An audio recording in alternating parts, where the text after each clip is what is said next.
Derrière cette colline d'agrégat, les machines de la société minière Nogold Somita tournent à plein régime. À un jet de pied de là, les populations broient du noir. Au pied de la colline en cette matinée du 12 mars, elles sont vent debout contre les exploitants de la mine.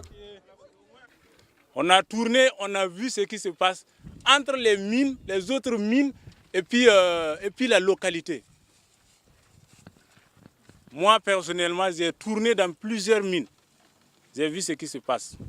Il y a une bonne relation, il y a une bonne communication entre la localité et puis la mine qui est en place. Pourquoi ici c'est comme ça? Installée dans cette partie de la région du centre-nord depuis une dizaine d'années, la société russe d'exploitation minière est accusée de pomper le sous-sol au détriment des populations. Les infrastructures de base sont presque inexistantes et quand elles existent, elles sont pour la plupart non fonctionnelles.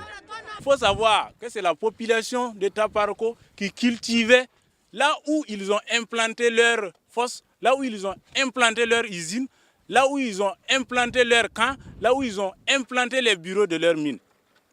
Mais pourquoi toujours cette population est en train de souffrir derrière eux? Pour du boulot, pour des réalisations d'infrastructures. Même l'eau est un problème majeur dans cette localité à Taparko. Vous-même, vous avez traversé la route là de Ouagadougou ici. Quand vous êtes rentré dans le village, c'est concret. Vous avez vu ce que vous avez vu.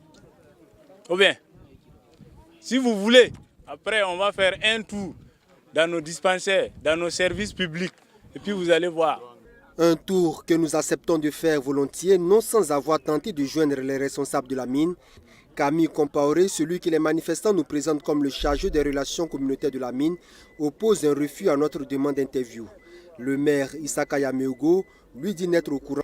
Nous voici devant quelques réalisations de la mine. Un forage, un château.